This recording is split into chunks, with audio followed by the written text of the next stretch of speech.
أعزائي الطلبة، مرحبا بكم في هذا الفيديو الذي نتطرق فيه إلى بعض المفاهيم الأساسية عن الكيمياء. Bonjour chers étudiants, dans cette vidéo on va essayer de voir les notions de base de la chimie, telles que la concentration molaire, la constante d'Avogadro, la masse molaire, la quantité de matière, le volume, la pression et la relation des gaz parfait PV est égale à nRT, la densité et ρ.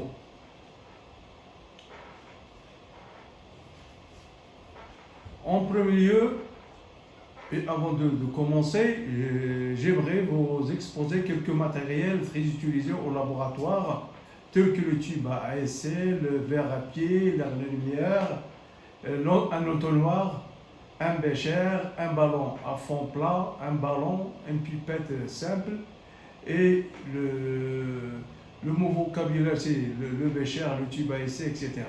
Donc un air à la lumière et un ballon à fond rond. Tous ces matériels sont nécessaires au laboratoire de chimie. Maintenant, on va commencer par une mole. C'est quoi une mole? Une mole, densité élémentaire, atome ou molécule ion, et la quantité de matière qu'il y a dans 6,02 10 puissance 23, qui est la constante d'Avogadro. La masse molaire d'une mole d'atome et la sommation des masses atomiques. Donc chaque atome est caractérisé par une masse M, qui est pour unité que gramme par mol. Donc ce cas, par exemple du calcul de la masse molaire de l'acide sulfurique est égal à 2 fois la masse de l'hydrogène plus la masse du soufre plus 4 fois la masse d'oxygène, c'est-à-dire 2 fois 1 plus 32 de soufre plus 4 fois 16 la masse atomique de l'oxygène. La quantité de matière est notée Na et exprimée en mol par litre. La quantité de matière d'une espèce chimique, Na, est égale à la masse de l'échantillon sur la masse molaire. D'un côté, si on connaît la masse de l'échantillon, on peut diviser la masse par la masse molaire pour trouver la quantité de matière en mol par litre, soit à partir de la masse volumique ρA est égale à la masse de... Donc on remplace MA par son expression qui est VA fois ρA. Donc ce qui est donc NA est égal à ρA VA sur MA. Soit à partir de la densité. Et vous connaissez que la densité d'une espèce chimique T est égal à ρ de l'échantillon A sur ρ de l'eau.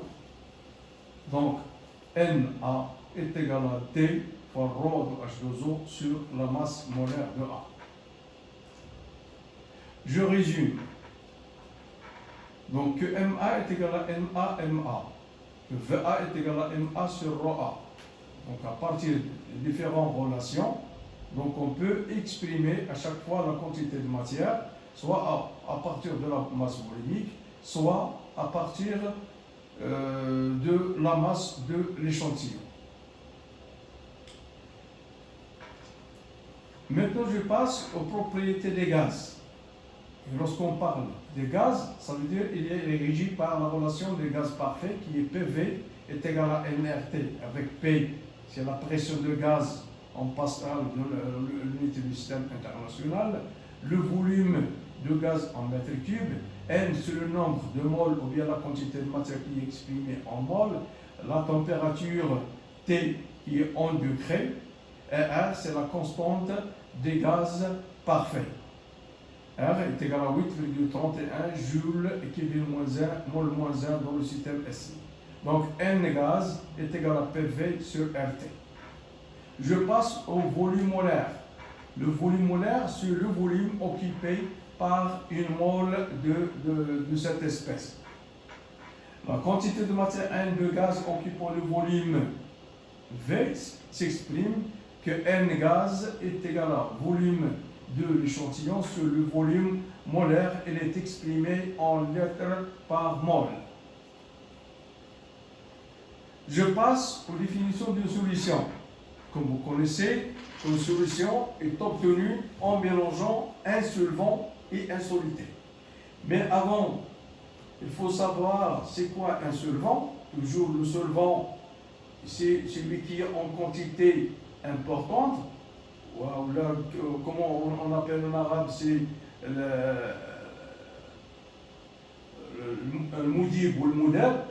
Donc le solvant est en quantité importante et le soluté qui est en quantité minoritaire. Et on parle de solvatation d'une façon générale où on a un solvant quelconque. Mais lorsqu'on parle de solvant c'est l'eau, on parle d'une solution aqueuse. Une solution aqueuse. Maintenant, je passe à la concentration molaire. Vous connaissez c'est quoi la concentration molaire? C est noté par C. Par C, donc elle est égale à la quantité de matière sur le volume. Donc s'il est exprimé en mol par lettre, avec la quantité de matière en mol, et V, le volume, il est en lettres. Pour la concentration massique, donc Cm est égal à la masse sur un volume. Donc la concentration massique elle est exprimée en grammes par litre avec M exprimé en grammes et le volume en lettres. Maintenant, on va voir quelle est la relation entre concentration molaire et concentration massique. Donc, on peut remplacer petit m, puisqu'on a n est égal à petit m sur la masse molaire. Donc, l'expression, la relation entre concentration massique et concentration molaire est donnée par Cm égale à la concentration molaire multipliée par la masse molaire. Maintenant, je vais passer à un petit problème qu'on trouve la majorité des élèves dans le calcul de la concentration.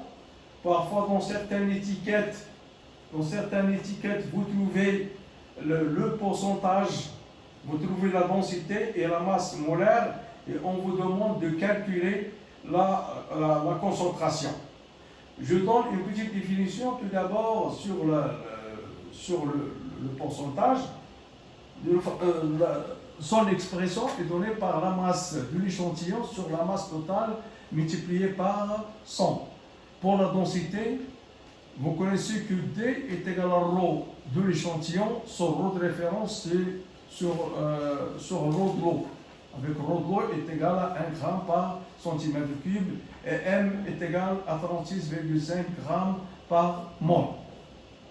Donc, supposons un exemple de calcul qu'on a une solution d'acide chlorhydrique HCl avec P, c'est le pourcentage massique dans 100 grammes, c'est-à-dire 36%, ça veut dire dans 100 grammes de la solution, on a 36 grammes de HCl. Et on a la densité D est égale à ρ solution sur ρ H2O, avec ρ de H2O est égal à 1 gramme par centimètre cube. Donc, D est égal à ρ solution est égal à M sur V. Donc, on va essayer maintenant de calculer le volume. Donc, le volume est égal à la masse de la solution qui est 100 grammes divisé par la densité. Donc, V est égal à 84,03 millilitres. Et on a C est égal à N sur V. Et N est égal à la masse de soluté sur la masse molaire. D'où C est égal à petit m sur la masse molaire multipliée par le volume.